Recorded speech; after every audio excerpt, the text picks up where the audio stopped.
मेरे प्यारे देशवासियों, इस बार 26 जनवरी की परेड बहुत ही अद्भुत रही।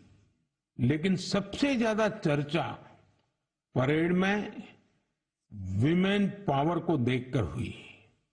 जब कर्तव्य पथ पर केंद्रीय सुरक्षा बलों और दिल्ली पुलिस की महिला टुकड़ियों ने कदमताल शुरू किया तो सभी गर्व से भर उठे। महिला बैंड का मार्च देखकर, उनका जबरदस्त तालमेल देखकर देश विदेश में लोग झूम उठे। इस बार परेड में मार्च करने वाले 20 दस्तों में से 11 दस्ते महिलाओं के ही थे। हमने देखा कि जो झांकी निकली उसमें भी सभी महिला कलाकार ही थी। जो सांस्कृतिक कार्यक्रम हुए उसमें भी करीब 1,500 बेटियों ने हिस्सा लिया था। कई महिला कलाकार शंख, नादस्वरम और नागदा जैसे भारतीय संगीत वाद्य यंत्र बजा रही थी। डीआरडीओ ने जो झांकी निकाली उसने भी सभी का ध्यान खींचा। उसमें दिखाया गया कि कैसे नारी शक्ति जल, थल, नभ, साइबर और स्पेस हर क्षेत्र में देश की सुरक्षा कर रही है। 21वीं सदी का भारत ऐसे ही विमेन लेड डेवलपमेंट के मंत्र के साथ आगे बढ़ रहा है। साथियों, आपने कुछ दिन पहले ही अर्जुन अवार्ड समारोह को भी देखा होगा। इसमें राष्ट्रपति भवन में देश के कई होनहार खिलाड़ियों और एथलीटों को सम्मानित किया गया है। यहां भी जिस एक बात ने लोगों का खूब ध्यान खींचा वो थी अर्जुन पुरस्कार पाने वाली बेटियां और उनकी लाइफ जर्नीज। इस बार 13 विमेन एथलीट्स को अर्जुन अवार्ड से सम्मानित किया गया है। इन विमेन एथलीट्स ने अनेकों बड़े टूर्नामेंटों में हिस्सा लिया और भारत का परचम लहराया। शारीरिक चुनौतियां, आर्थिक चुनौतियां इन साहसी और टैलेंटेड खिलाड़ियों के आगे टिक नहीं पाई। बदलते हुए भारत में हर क्षेत्र में हमारी बेटियां, देश की महिलाएं कमाल करके दिखा रही है। एक और क्षेत्र है जहां महिलाओं ने अपना परचम लहराया है, वो है सेल्फ हेल्प ग्रुप। आज विमेन सेल्फ हेल्प ग्रुप्स की देश में संख्या भी बढ़ी है और उनके काम करने के दायरे का भी बहुत विस्तार हुआ है। वो दिन दूर नहीं जब आपको गांव-गांव में, खेतों में नमो ड्रोन दीदियां ड्रोन के माध्यम से खेती में मदद करती हुई दिखाई देगी। मुझे यूपी के बहराइच में स्थानीय चीजों के उपयोग से बायो फर्टिलाइजर और बायो पेस्टिसाइड तैयार करने वाली महिलाओं के बारे में पता चला। सेल्फ हेल्प ग्रुप से जुड़ी निबिया बेगमपुर गांव की महिलाएं गाय के गोबर, नीम की पत्तियां और कई तरह के औषधीय पौधों को मिलाकर बायो फर्टिलाइजर तैयार करती हैं। इसी तरह ये महिलाएं अदरक, लहसुन, प्याज और मिर्च का पेस्ट बनाकर ऑर्गेनिक पेस्टिसाइड भी तैयार करती हैं। इन महिलाओं ने मिलकर उन्नति जैविक इकाई नाम का एक संगठन बनाया है। ये संगठन बायो प्रोडक्ट्स को तैयार करने में इन महिलाओं की मदद करता है। इनके द्वारा बनाए गए बायो फर्टिलाइजर और बायो पेस्टिसाइड्स की मांग भी लगातार बढ़ रही है।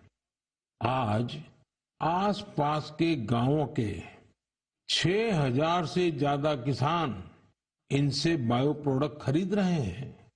इससे सेल्फ हेल्प ग्रुप से जुड़ी इन महिलाओं की आय बढ़ी है और उनकी आर्थिक स्थिति भी बेहतर हुई है।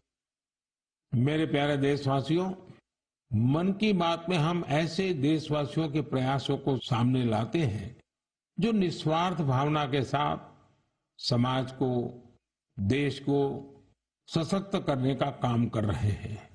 ऐसे में 3 दिन पहले जब देश ने पद्म पुरस्कारों का ऐलान किया है, तो मन की बात में ऐसे लोगों की चर्चा स्वाभाविक है। इस बार भी ऐसे अनेकों देशवासियों को पद्म सम्मान दिया गया है, जिन्होंने जमीन से जुड़कर समाज में बड़े बड़े बदलाव लाने का काम किया है। इन इंस्पायरिंग लोगों की जीवन यात्रा के बारे में जानने को लेकर देश भर में बहुत उत्सुकता दिखी है। मीडिया की हेडलाइन से दूर, अखबारों के फ्रंट पेज से दूर, ये लोग बिना किसी लाइमलाइट के समाज सेवा में जुटे थे।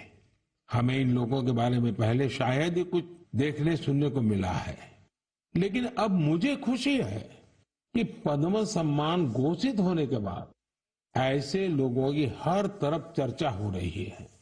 लोग उनके बारे में ज्यादा से ज्यादा जानने के लिए उत्सुक है। पद्म पुरस्कार पाने वाले ये अधिकतर लोग अपने अपने क्षेत्र में काफी अनूठे काम कर रहे हैं।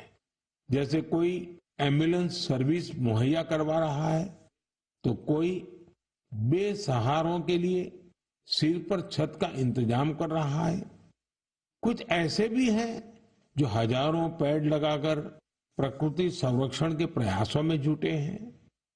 एक ऐसे भी हैं जिन्होंने चावल की 650 से अधिक किस्मों के संरक्षण का काम किया है। एक ऐसे भी हैं जो ड्रग्स और शराब की लत की रोकथाम के लिए समाज में जागरूकता फैला रहे हैं। कई लोग तो सेल्फ हेल्प ग्रुप, विशेषकर नारी शक्ति के अभियान से लोगों को जोड़ने में जुटे हैं। देशवासियों में इस बात को लेकर भी बहुत प्रसन्नता है कि सम्मान पाने वालों में 30 महिलाएं हैं। ये महिलाएं जमीनी स्तर पर अपने कार्यों से समाज और देश को आगे ले जा रही हैं। साथियों, पद्म सम्मान पाने वालों में हर किसी का योगदान देशवासियों को प्रेरित करने वाला है। इस बार सम्मान पाने वालों में बड़ी संख्या उन लोगों की है जो शास्त्रीय नृत्य, शास्त्रीय संगीत, लोक नृत्य, थिएटर और भजन की दुनिया में देश का नाम रोशन कर रहे हैं। प्राकृत, मालवी और लंबाड़ी भाषा में बहुत ही शानदार काम करने वालों को भी ये सम्मान दिया गया है। विदेश के भी कई लोगों को पद्म पुरस्कार से सम्मानित किया गया है, जिनके कार्यों से भारतीय संस्कृति और विरासत को नई ऊंचाई मिल रही है।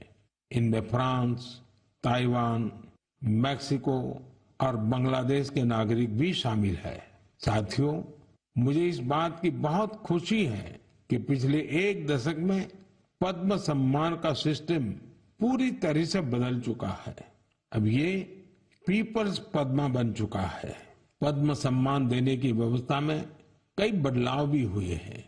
अब इसमें लोगों के पास खुद को भी नॉमिनेट करने का मौका रहता है।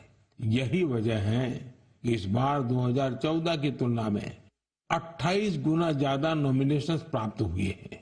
इससे पता चलता है कि पद्म सम्मान की प्रतिष्ठा, उसकी विश्वसनीयता, उसके प्रति सम्मान हर वर्ष बढ़ता जा रहा है। मैं पद्म सम्मान पाने वाले सभी लोगों को फिर अपनी शुभकामनाएं देता हूं।